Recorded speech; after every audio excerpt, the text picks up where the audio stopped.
우리 가슴에 손을 얹고 이렇게 고백하겠습니다. 하나님은 나를 사랑하십니다. 하나님의 사랑에 나는 위로를 받습니다. 나는 하나님을 절대로 포기하지 않을 것입니다. 그러한 한 주간의 삶을 또 살아가는 여러분 되시길 축복합니다. 아멘. 제가 신학교를 다닐 때, 전도사였을 때 있던 한 가지 사건입니다. 어느 날 수업이 끝나고 제가 이제 동료 전도사님들과 이 정문에서 내리막길로 내려가고 있었어요. 근데 이제 그 내리막길 끝에 학교 앞 얼마 지나지 않은 그 거리 앞에 한 무리가 사람들이 있는 거예요. 그러면서 이 간지를 나눠주는 모습이 있었습니다. 이 가까이 다가가 보니 그분들은 이제 이단이었고 신학교 앞에서 이단의 간지를 나눠주면서 자신들은 이단이 아니다. 자신들은 뭐랄까요? 하나님을 제대로 믿는 그러한 교회다라고 이렇게 이야기했던 사건이 있었습니다.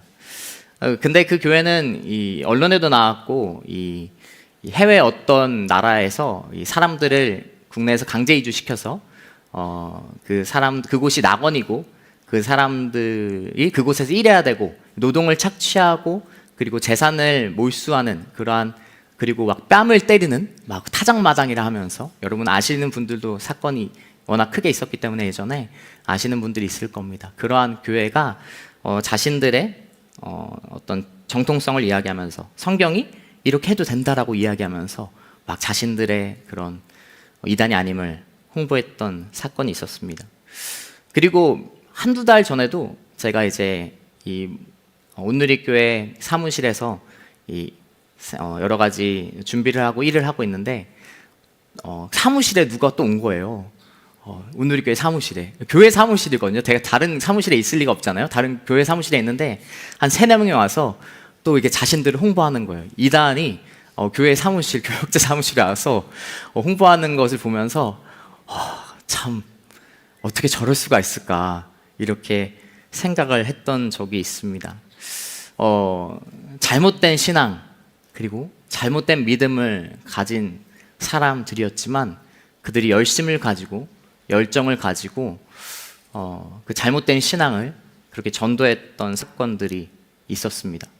그러면서 오늘 말씀을 준비하게 됐어요. 오늘 말씀을 보게 되면 이 사울이라고 하는 한 청년이 나오게 됩니다.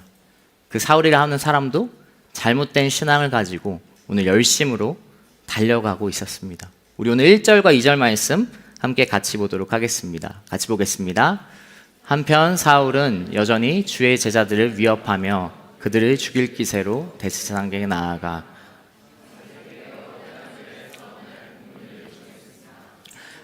그는 사람들을 만나기만 하면 남자와 여자를 가리지 않고 잡아다가 예루살렘으로 끌고 오기 위해서였습니다.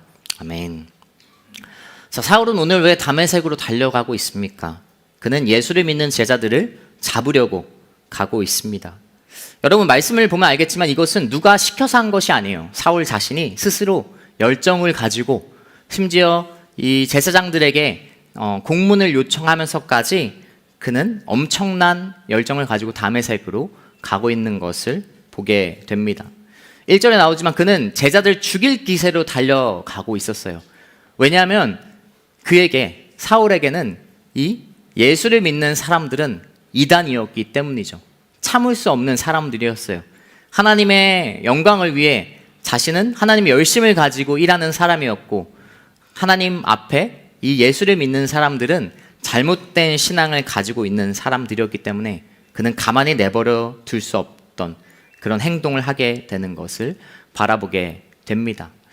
조금 더 읽어서 3절과 5절까지 말씀도 같이 읽겠습니다. 함께 읽겠습니다. 사울이 길을 떠나 다메섹 가까이 도착했을 때 갑자기 하늘에서 빛이 비쳐 그를 둘러쌌습니다. 사울이 땅에 쓰러졌습니다. 그때 그는 사울아 사울아 내가 왜 나를 핍박하느냐 하는 음성을 들었습니다. 사울이 주여 누구십니까? 아멘. 자, 그렇게 달려나왔던 사울 가운데 갑자기 한 빛이 그를 둘러싸은 사건이 나타나는 것을 바라보게 됩니다. 거침없이 달려온 그가 넘어지게 됩니다. 자신의 신앙이 옳다라고 생각했던 잘못된 신앙을 가지고 있던 사울이 오늘 넘어지게 되는 것이죠. 예수님께서 사울에게 자신을 직접 드러내시는 말씀이 나타납니다. 여러분, 사울은 하나님에 대한 열심으로 평생을 살아왔습니다. 그가 오늘 달리는 것처럼 그의 인생도 지금까지 쉴 틈 없이 그 자신이 생각하기에는 하나님을 위해서 살아온 인생이었어요. 엘리트 코스를 밟았던 사울이었죠. 태어날 때부터 로마의 시민권을 가지고 있었습니다. 이 로마의 지배를 받는 유대인들 중 로마의 시민권을 가지고 있었다라는 것은 굉장히 부유한 집안이었고, 그가 로마로부터 그의 아버지 부모님의 직업이나 기타 다른 배경이 굉장히 유력한 집안이었다라는 것을 이야기합니다. 그리고 사울은 어디서 교육받았습니까? 가말리엘 문화생이었다라고 이 다른 말씀에서 우리가 볼 수 있죠. 이 가말리엘 문화생이었다는 것은 오늘날로 따지면 서울대에서 우리나라의 최고 기관에서, 그 나라의 최고 기관에서 교육을 받았던 사람이라는 것을 이야기합니다. 그리고 정통성 또한 그에게는 있었죠. 그는 날 때부터 할례를 받았고 베냐민 지파였고 정말 율법에 열심이었던 사람이었습니다. 빌립보서 3장 5절과 6절 말씀을 이렇게 기록하고 있어요. 제가 읽겠습니다. 나는 난지 8일 만에 할례를 받았고 이스라엘 족속이요 베냐민 지파이며 히브리 사람 중에 히브리 사람이요 율법으로 말하자면 바리새 사람이며 열성으로 교회를 핍박했고 율법의 이루는 흠없는 사람이었습니다. 그는 엘리트 코스를 밟았고 율법으로도 그가 정말로 열심으로 살아왔던 그의 신앙에서, 잘못된 신앙이지만 그의 안에서는 정말로 정직하게 믿었던 사람이었어요. 평생 동안 그는 문제가 없는 사람이었어요. 바리새파 사람 중에도, 공의원 중에도 이제 그의 성공의 길은 앞으로 펼쳐진 사람이었습니다. 지금처럼만 걸어간다면, 지금처럼만 그 열심을 가지고 율법에 대해서 그가 정직하게 살아간다면 공의원 중에도 높은 위치에 오를 수 있던 사람이었죠. 평생 동안 문제가 없던 그의 삶 속에 오늘 문제가 생기는 것을 바라보게 됩니다. 더 정확하게 말하면 그의 인생 자체가 오늘 무너지는 사건이 나타나는 것이죠. 그가 믿었던 신앙이 잘못된 신앙이었기 때문에 그가 믿었던 믿음이 잘못된 믿음이라는 것이 오늘 드러나기 때문에 그의 삶이 무너지는 것을 바라보게 됩니다. 여러분, 우리 인생의 문제는 어느 때 생깁니까? 오늘날 동일하게 우리는 많은 문제를 직면하고 살아갑니다. 우리의 삶이 문제를 직면하고 무너질 때는 언제입니까? 그것은 우리의 신앙에 문제가 생겼을 때 우리의 삶이 무너지는 것을 바라보게 됩니다. 신앙이 잘못됐을 때 삶이 어려움을 겪고 무너지기 시작합니다. 그리스도인이 아니더라도, 믿지 않는 사람도 신앙은 아니지만 자신의 신념과 이념, 그것을 믿는 사람이죠. 그것이 무너졌을 때 그의 삶이 무너지는 것처럼 그리스도인들은 믿음이 무너지면, 믿음에 문제가 생기면 삶이 문제가 생기고 문제가 생긴다라는 것이죠. 여러분, 인생에 문제가 생겼을 때 우리는 무엇을 점검해야 됩니까? 여러 영역이 있겠죠. 삶에 여러 영역이 있겠지만 가장 먼저 우리가 점검해야 되는 것은 무엇인가?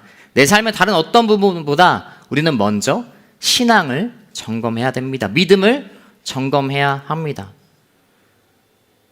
그것이 우리가 삶이 다시 올바르게 살아가는, 신앙을 점검할 때, 믿음을 점검할 때 나의 인생의 문제와 무너진 것이 올바르게 되는 길이라는 것이죠. 그런데 우리는 잘못된 부분을 계속해서 점검하고 그것을 고치려 하는 것이 바로 우리의 인생인 것을 바라보게 됩니다. 여러분, 저에겐 잘못된 운전 습관이 하나 있습니다. 잘못된 운전 습관 여러 가지가 있어요, 사실 말하자면. 근데 그 중에 한 가지는, 저는 주유 경고등이 뜰 때까지 주유를 하지 않아요. 그 정도의 잘못된, 저 반성하게 되네요. 회개하겠습니다. 이렇게 여러분, 주유 경고등이 생각보다 일찍 뜹니다. 여러분, 요즘 차는 그 주유 가는 거리가 차 계기판에 나오기 때문에 60km 정도 남았을 때 주유 경고등이 뜨게 돼요. 60km 경고등이 떠도 60km는 운전할 수 있습니다. 아니, 잘못된 거죠. 근데 그 전에 넣어야죠. 근데 제가 며칠 전에 간절하게 기도한 적이 있어요. 경고등이 떴는데 제가 주유를 안 한 거예요. 그래서 11시쯤 이제 사역이 끝나고, 10시 좀 넘어서 사역이 끝나고 집으로 가는데 이제 주행 가는 거리가 이제 19km가 뜬 거예요. 19km. 근데 저희 집까지 내비를 찍었을 때 거리가 한 23km였거든요. 그래서 저는 근데 출발할 때만 해도 마음을 편히 먹었어요. 가다가 주유소가 있으니까 넣으면 되지 라는 생각으로 이제 그래도 조금 이렇게 쫄리는 마음으로 이제 운전을 했습니다.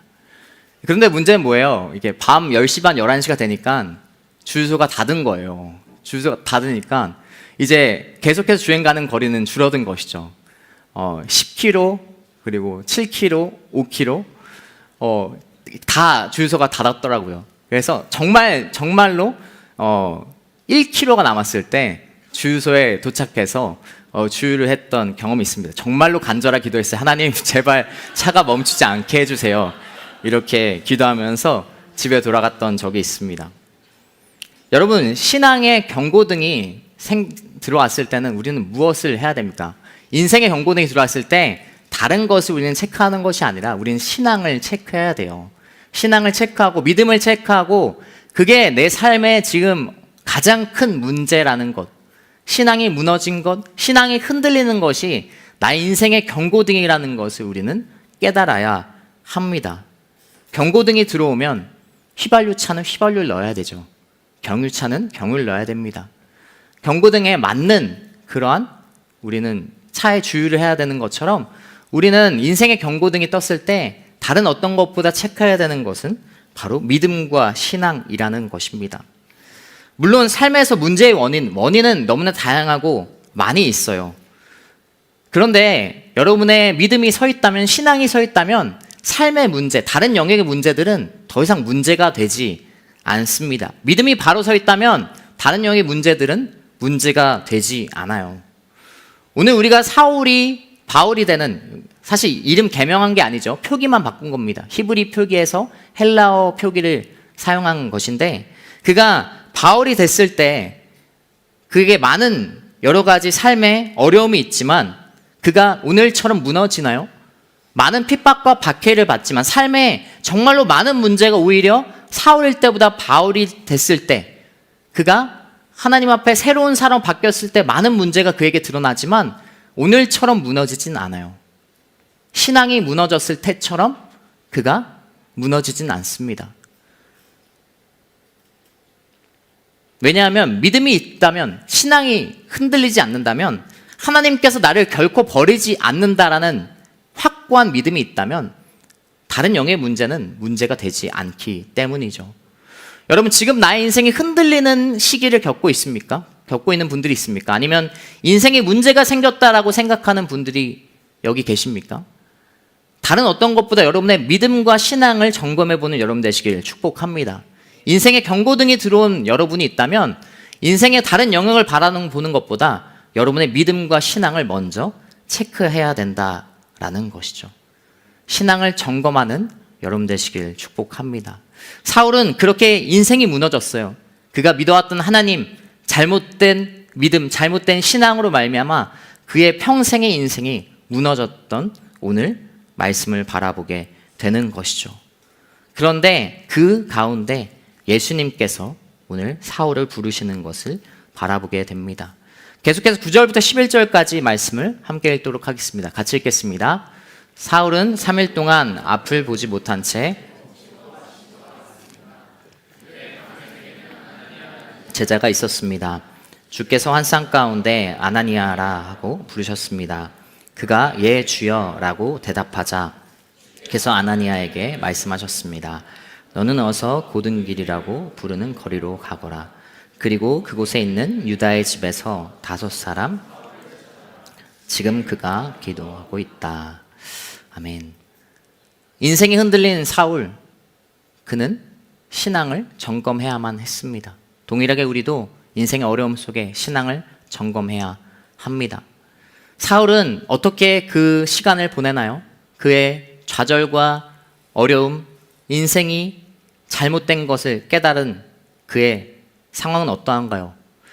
읽었던 말씀처럼 3일간 먹지도 마시지도 못하고 눈이 먼 상태로 그는 있었습니다. 얼마나 충격이었겠습니까? 보통 이 산헤드린 공의원이었던 그의 나이를 30세 이상, 최소 30세 이상으로 보거든요. 30대의 나이였을 겁니다. 그의 평생 30살까지 30대 이상을 살아온 그 인생이 아예 잘못됐다라는 걸 깨달은 그는 굉장한 절박함 가운데, 절망 가운데 있었을 것입니다. 그리고 더군다나 예수님의 음성을 들었을 때, 나는 내가 핍박하는 예수다라는 음성을 들었을 때 여러 가지가 스쳐 지나갔겠죠. 내가 지금 이 사람들을, 그리스도인들을 잡으려는 것, 그리고 조금만 이전으로 가서 그 예수를 믿는 스데반 집사를 죽인 것, 그것이 떠올랐을 겁니다. 굉장히 복잡한 상황에서 그러나 그가 한 가지 행동을 합니다. 11절 후반부에 나오듯이 지금 그가 기도하고 있다라고 이야기하고 있어요. 기도하고 있다라고 여기에 쓰인 단어는 프로슈케타이라는 단어입니다. 그것은 그냥 한순간 기도하는 것을 이야기하잖아요. 진행형의 시제를 가지고 있거든요. 계속해서 그가 기도하고 있었다라는 것이죠.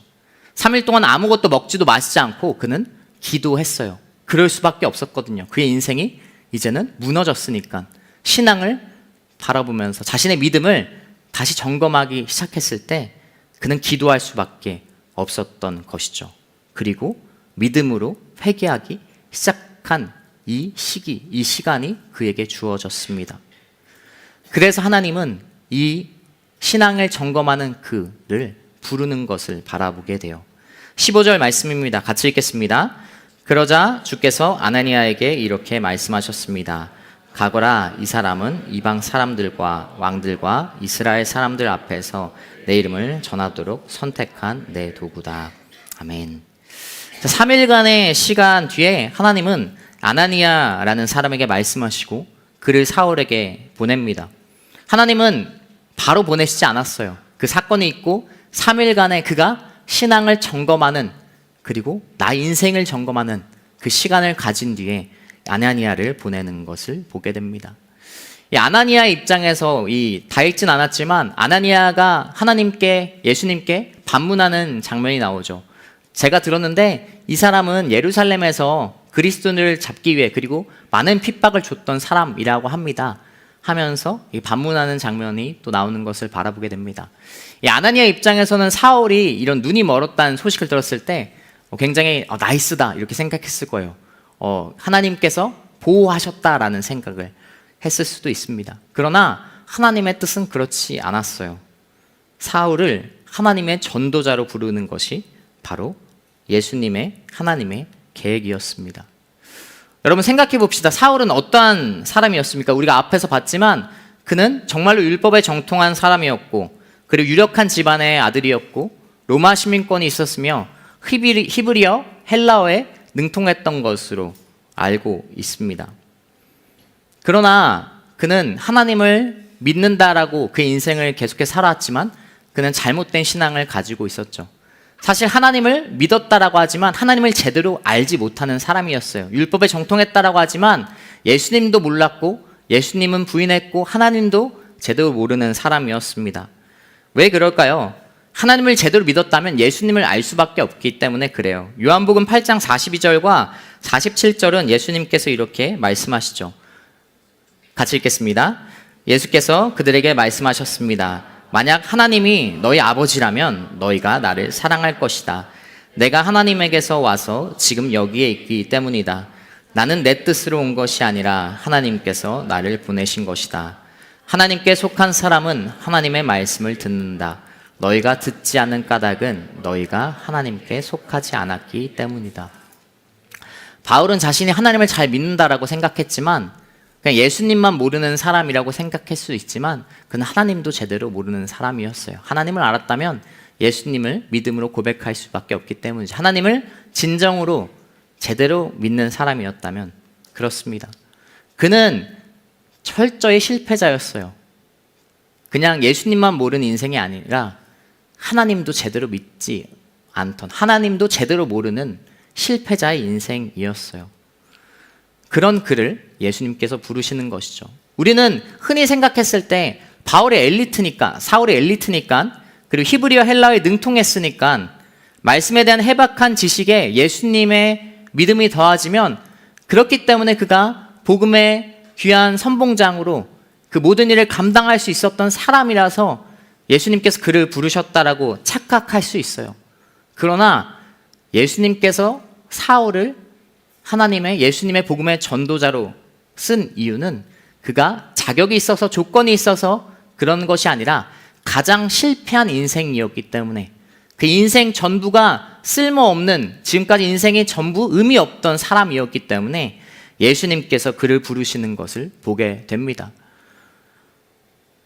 냉정히 말하면 그는 살인자였어요. 예수님 믿는 사람을 살인한 사람이었고 실패한 인생이었고, 자격이 있어서 부르는 것이 아니라, 능력이 있어서 부르는 것이 아니라 자격 없는 사람을 부르셨습니다. 여러분, 이 말씀은 우리에게 무슨 말씀을 깨닫게 합니까? 어떤 것을 깨닫게 합니까? 하나님은 실패한 인생도 부르신다라는 거예요. 자신이 생각했을 때, 우리가 생각했을 때 내가 실패한 인생을 살고 있는 사람일지라도 하나님은 그 사람을 부르시는 것을 오늘 말씀을 통해 깨닫게 됩니다.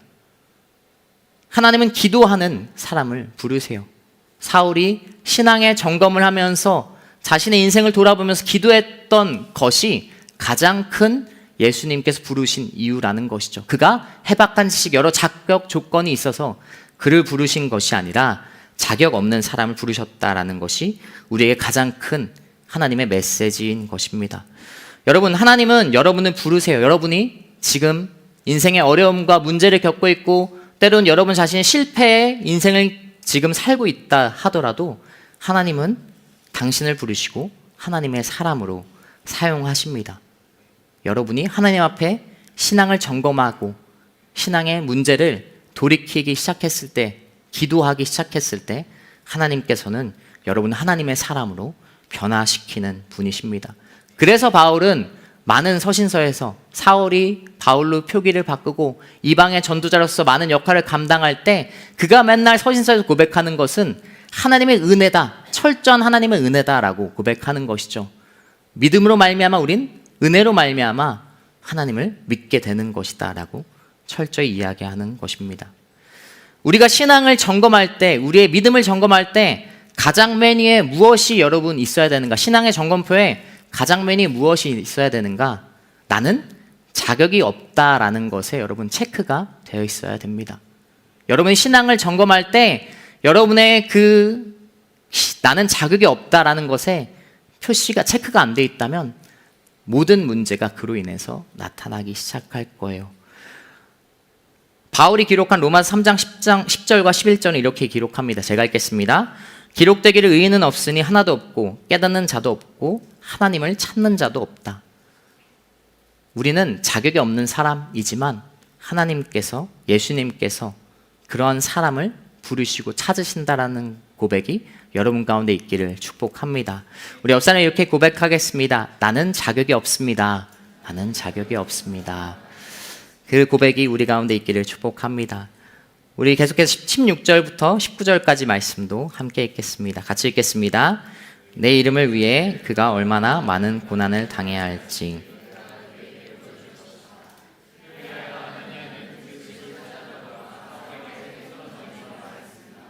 사울 형제여, 오는 길에 당신에게 나타나셨던 주께서 나를 보내 당신이 다시 볼 수 있게 하시고 성령을 충만히 받도록 하셨습니다.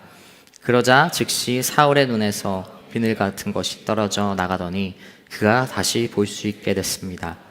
그리고 그는 일어나 세례를 받은 후 음식을 먹고 기운을 되찾았습니다. 사울은 다메섹에 있는 제자들과 며칠을 함께 지냈습니다. 아멘. 자, 인생의 문제 속에 신앙을 점검하기 시작한 사울, 그리고 신앙의 점검표에서 자격이 없는 것을 깨닫기 시작한 사울은 이제 예수님을 만나 그가 완전히 새로운 사람이 되는 것을 발견하게 됩니다. 여러분, 신앙의 문제 속에 해결하는 방법은 무엇입니까? 점검하는 방법은 자격이 없는 것을 고백하는 것, 은혜를 기억하는 것이고, 그리고 결국 해답은 예수 그리스도께 있다라는 것, 예수님을 만남으로 그 모든 문제가 해결되는 것은 말씀은 기록하고 있어요. 여러분, 냉정히 말해서 만약 사울이 제가 상상력이 좀 없는 편인데 오늘 이 말씀을 준비하면 상상력을 좀 동원해 봤어요. 사울이 만약에 이 다메섹 도상의 사건이 없었다라고 하고 그가 걸어왔던 길을 그대로 살아갔다면 그가 그리고 엘리트 코스를 밟았던 것처럼 실패 없는 인생 그리고 공의원 중에 높은 위치까지 올라갔다라면 그의 삶에 문제가 있었다라고 우리가 이야기할 수 있을까요?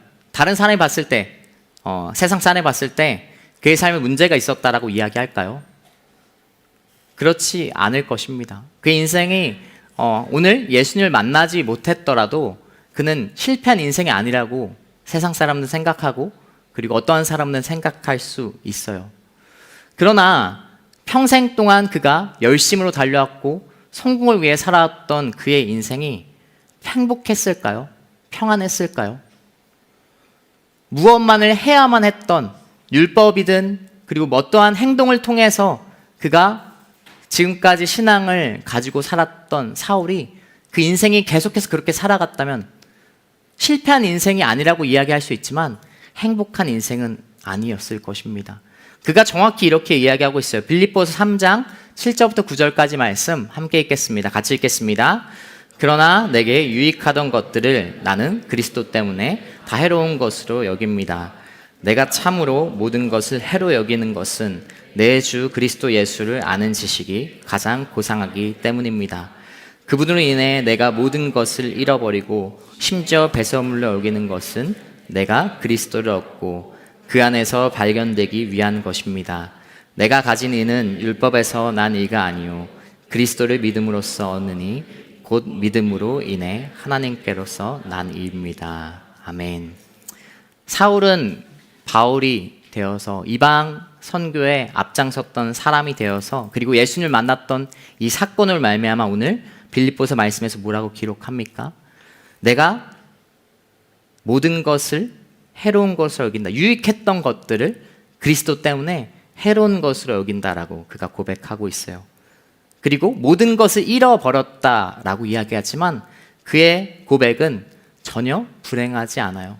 그가 가치 있게 여겼던 모든 이전의 것들을 다 잃어버렸지만 그는 가장 소중한 예수님을 만나고 예수님을 아는 지식으로 인해 그리고 믿음으로 말미암아 신앙의 올바른 정립으로 말미암아 그의 모든 삶에 문제가 없는 삶을 기쁨과 평안함 속에 그가 하나님을 향해 예수님을 향해 달려나가는 인생이 되는 것을 바라보게 됩니다.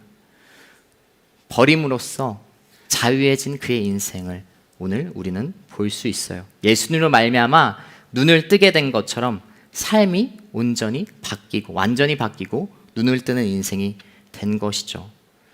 여러분 우리의 인생은 어떻습니까? 여러분 많은 문제를 직면하고 있죠. 처음에 얘기했듯이 많은 문제의 원인들이 있습니다. 그러나 이야기했듯이 여러분 예수님을 만나고 그리고 예수님을 안에서 살아가는 인생 믿음과 신앙이 온전히 서 있는 사람은 많은 인생의 문제 속에도 흔들리지 않는 삶을 살아갈 수 있습니다. 비록 세상이 주는 즐거움이 아닐 수 있죠. 세상에서 가치 있게 여기는 것이 나에게 없을 수 있고 잃어버릴 수 있지만 그러나 예수님께서 주시는 가장 큰 기쁨과 평안이 우리의 인생을 주관하고 그리고 후회 없이 가장 기쁜 삶을 살게 할 것입니다. 그의 많은 서신서 그리고 우리가 이 5월 말에 갈 로마서 말씀을 통해서도 우리는 그것을 너무나 깨달을 수 있습니다. 사울은 다메섹을 향해 제자들을 붙잡으러 갔지만 그는 오늘 하나님께 붙잡힌 사람이 되었어요. 예수님께 붙잡힌 사람이 되어서 다메섹으로 갔던 그의 길이 이제는 로마로 향하는 이후의 여정을 우리는 보게 됩니다. 그 길은 더 어려움이 있고 삶에 더 큰 문제가 있는 길이었지만 더 이상 그에게는 그것이 문제가 되지 않았어요. 예수님을 만남으로 그 기쁨과 그 평안과 그 사랑으로 말미암아 그것이 가능케 되는 것입니다. 여러분 축복하는 것은 예수님을 만나는 여러분이 신앙의 어려움, 문제, 삶의 문제의 어려움 속에 다시 예수님을 만나 회복하는 삶이 되기를 축복합니다. 그 회복으로 말미암아 우리의 삶이 슬픔과 고통과 어려움에 만연한 이 시대의 청년들의 삶이 온전한 기쁨 가운데 하나님께서 허락하시는 평안 가운데 나아갈 수 있을 것입니다. 그러한 하루하루 또 한 주간의 인생을 살아가는 여러분 되시길 축복합니다. 우리 말씀을 정리하겠습니다. 여러분, 사울은 오늘 어떠한 상황에 직면했습니까? 그 인생 전체가 부정되는, 인생 자체가 틀렸던 인생을 살았던 것을 직면하게 됩니다. 신앙의 흔들림으로 그가 믿었던 신앙, 잘못된 신앙으로 말미암아, 잘못된 믿음으로 말미암아 그 인생이 흔들리는 오늘 사건이 있는 것이죠. 그러나 그 신앙의 문제 속에, 그리고 인생의 문제 속에 그가 그 점검하기 시작했을 때, 신앙을 점검하고 하나님 앞에 기도하고 나아가기 시작했을 때, 예수님을 만나기 시작했을 때 이전과는 비교할 수 없는 평안과 기쁨이 그에게 주어졌던 것을 발견하게 됩니다. 우리 인생의 가장 큰 해결, 그리고 문제의 해결 방법은 우리의 신앙을 점검하고 예수님을 믿는, 예수님을 만남으로 매일매일 살아가는 여러분 되시길 축복합니다. 우리 말씀을 기억하면서 함께 자리에서 일어나서 찬양 부르고 함께 기도하면 좋을 것 같습니다.